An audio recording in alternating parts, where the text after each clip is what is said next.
Fala, gente linda! Então, conforme prometido, eu estou organizando esse vídeo aqui para mostrar para você como calcular retorno e risco.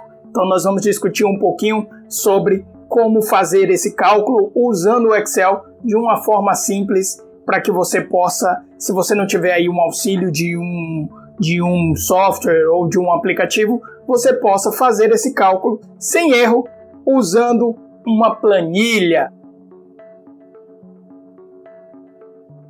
Olá pessoal, meu nome é Adailton Azevedo, eu tenho um imenso prazer de tê-lo aqui no meu canal, sou professor universitário, também professor de pós-graduação, como tenho também uma empresa de educação corporativa.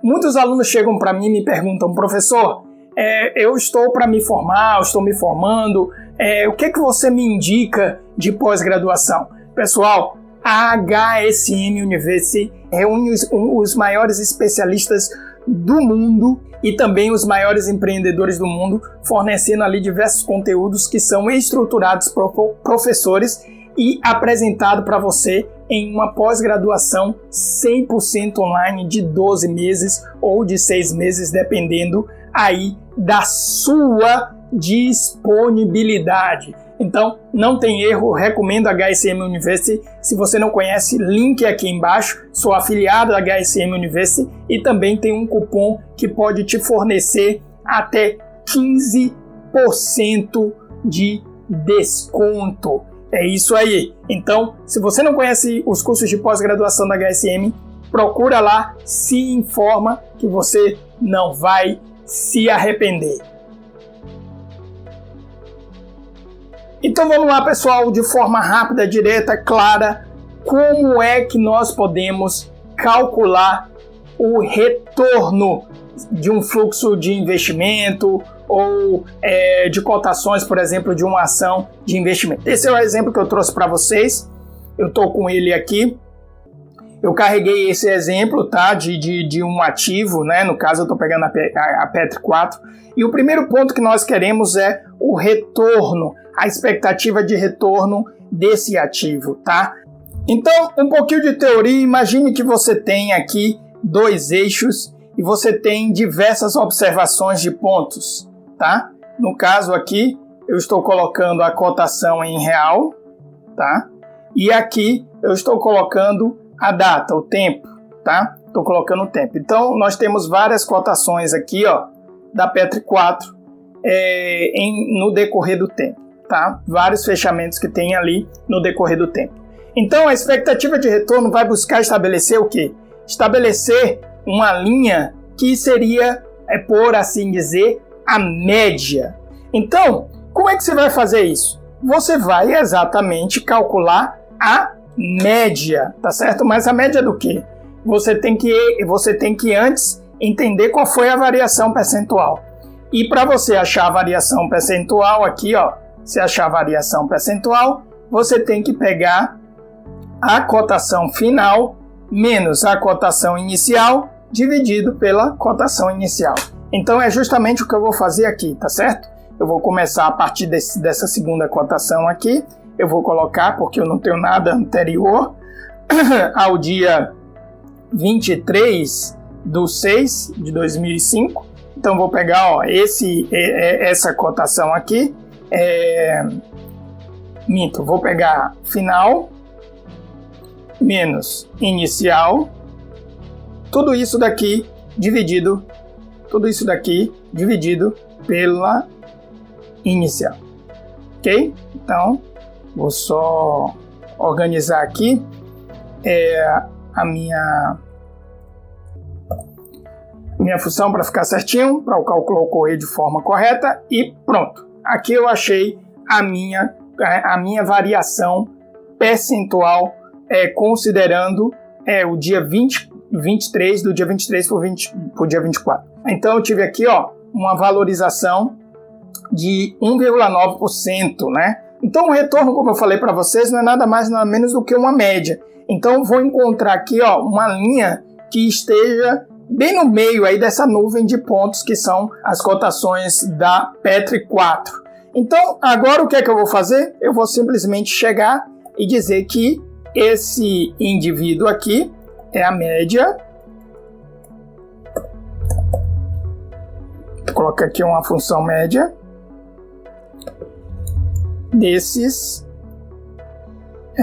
dessas variações percentuais, ok?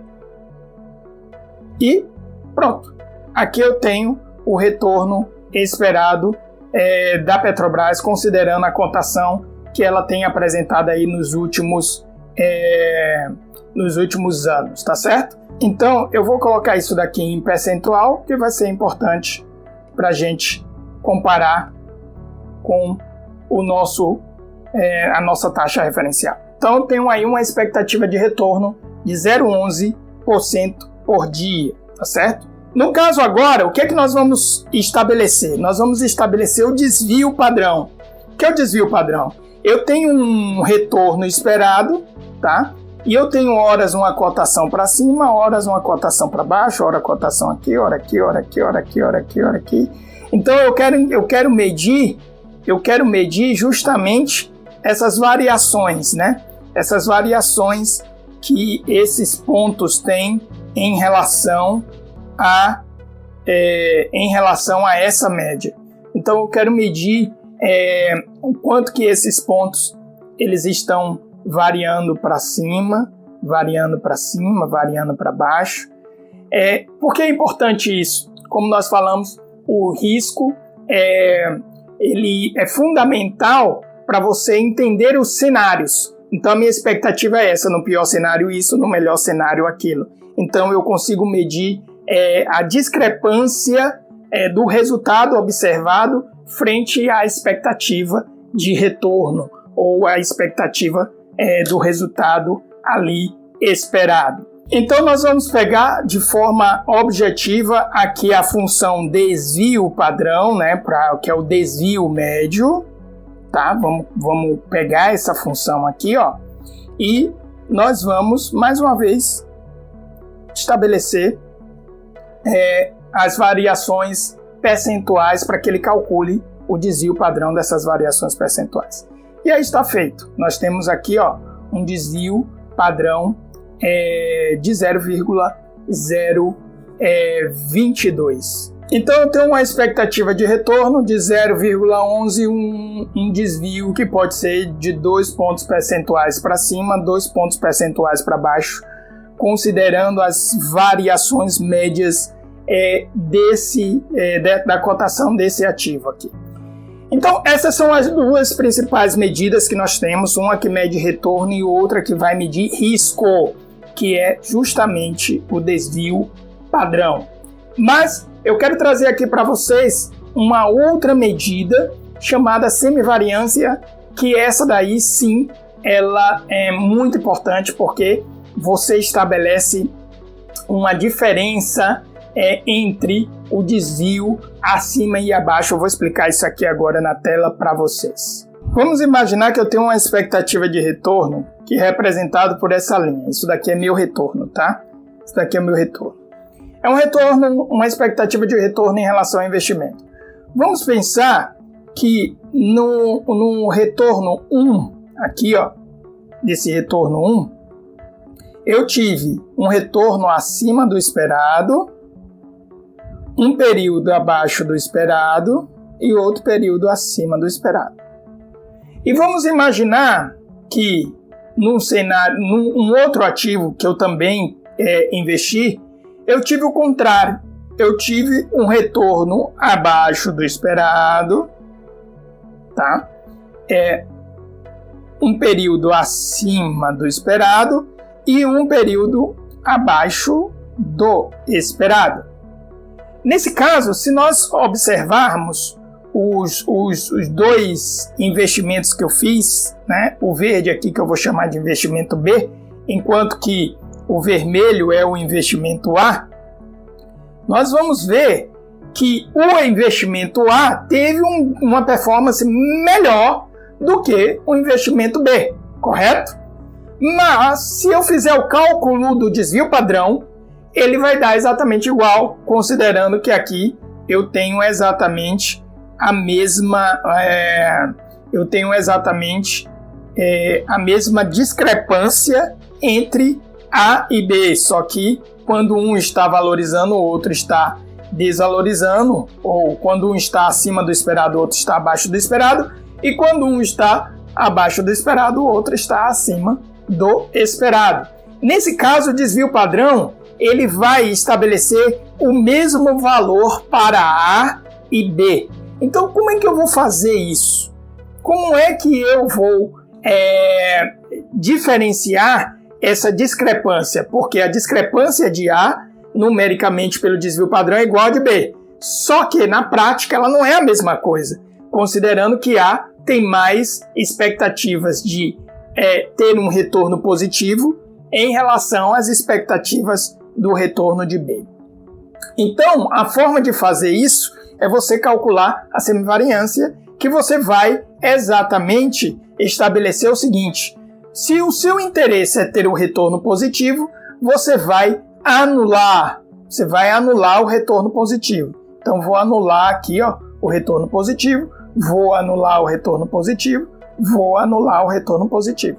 E eu vou medir apenas o retorno negativo, tá certo? Eu vou medir o retorno negativo. Eu poderia fazer também o contrário, só anular o retorno negativo e medir o retorno positivo. Isso depende do cenário da situação.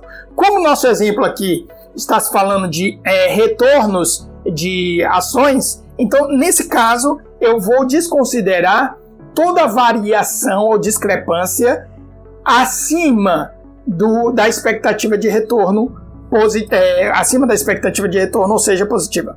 Eu vou considerar as variações abaixo da expectativa de retorno. Toda vez que ele fica abaixo dessa expectativa, aí eu vou me interessar por esse resultado.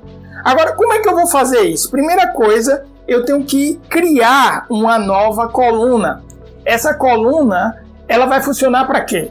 Ela vai funcionar para que eu considere sempre o mínimo valor entre 0 e o retorno, a variação percentual dada. Por exemplo, aqui nesse caso, ele deu uma variação percentual positiva, eu quero que ela marque 0. Aqui ele deu uma variação percentual negativa, eu quero que repita essa variação percentual negativa. Se esse retorno é maior do que a minha expectativa, e aí eu já vou travar lá naquela célula, porque eu vou precisar dela em todos, né? Se é maior,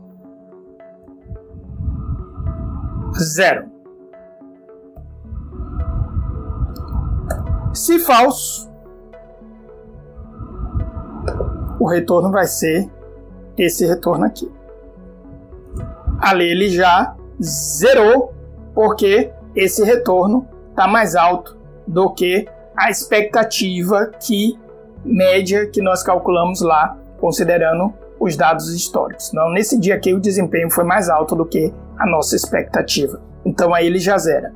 E se eu fizer isso com todos, ele vai justamente repetir. Por exemplo, se eu copiar essa fórmula aqui para baixo, ele vai me trazer justamente esse dado, porque nesse caso o desempenho nesse dia foi menor do que a minha expectativa. Então eu estou zerando todo o retorno acima e considerando só as variações abaixo do retorno. Tá, mas não só isso. Para eu calcular a semivariância, eu preciso elevar todo esse conjunto ao quadrado. Então eu vou colocar aqui, e elevar todo esse conjunto ao quadrado, tá?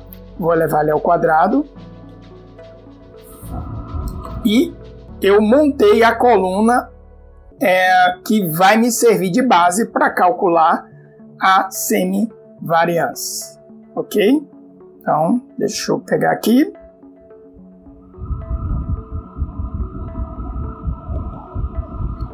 Ok, e aí nós temos tudo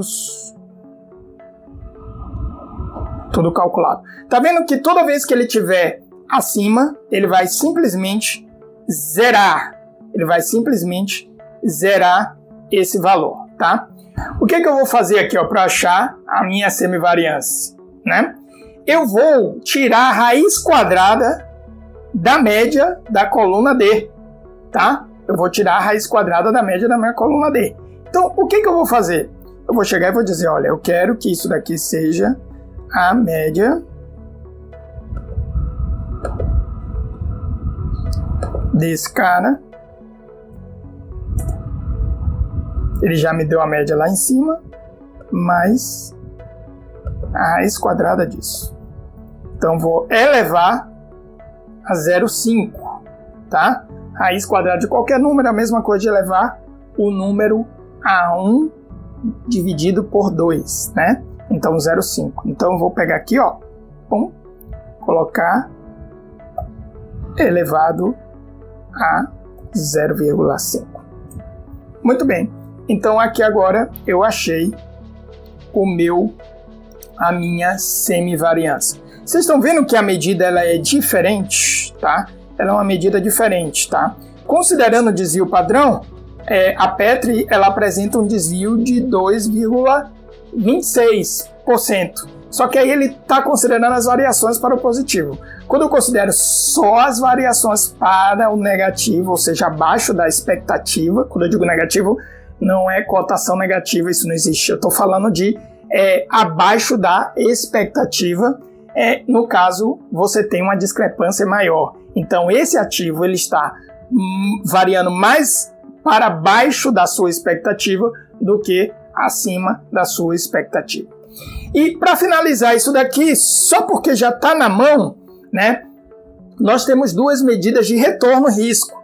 Eu estou falando com vocês sobre retorno e risco. Então, agora eu vou estabelecer duas medidas de retorno e risco. São índices, né? O primeiro deles é o índice de Sharpe, que ele considera o retorno pelo desvio padrão, tá certo? Então, como é que você vai fazer isso? Então, você vai pegar o prêmio de mercado, basicamente o prêmio de mercado é o seu retorno esperado, tá? Seu retorno esperado aqui, ó, menos um retorno certo do mercado, tá? Então, a gente chama de custo de oportunidade, tá? Se você não estivesse investindo nesse ativo, você estaria investindo onde? Então, eu estou pegando a taxa referencial, estou pegando aqui o DI. Então, a diferença entre a expectativa de retorno da Petri 4 e esse custo de oportunidade, seria essa taxa referencial, é o que justifica ocorrer o risco. Então, eu vou ponderar essa diferença pelo risco que nós calculamos, nesse caso, do índice de Sharpe, é o desvio padrão. Então, eu vou pegar aqui, ó, vou pegar e vou fazer o retorno da Petri menos a taxa referencial, né, que aqui nós estamos assumindo com o nosso custo de oportunidade, e dividir isso pelo desvio padrão. Ok, e aqui eu achei o índice de Sharpe. Nesse caso aqui eu não vou colocar ele em percentual, vou colocar ele em número normal, justamente por ser um índice, ok? E agora eu vou fazer Sortino. Sortino ele vai considerar a mesma coisa de Sharpe, só que ao invés de ponderar ou dividir pelo desvio padrão, ele vai dividir pela semivariância. Então, nós vamos pegar aqui, ó, e fazer Sortino da seguinte forma. Eu vou pegar o retorno esperado menos meu custo de oportunidade, ou a taxa referencial de mercado, e vou dividir isso pela semivariância. E aí eu vou encontrar um índice de Sortino. Mais uma vez, como é índice, eu vou deixar isso aqui como número geral. Ok? Bom, é isso. Eu trouxe para vocês aqui duas medidas, duas formas de medir desvio, né, ou risco. Desvio padrão considera toda a discrepância, seja ela positiva ou negativa, enquanto que a semivariância você escolhe se você vai premiar as variações abaixo do retorno esperado ou as variações acima do retorno esperado. No nosso exemplo aqui, nós consideramos as variações abaixo do retorno esperado. O retorno é a média. Nós fizemos a variação percentual e estabelecemos ali a média dessa variação percentual. E é isso.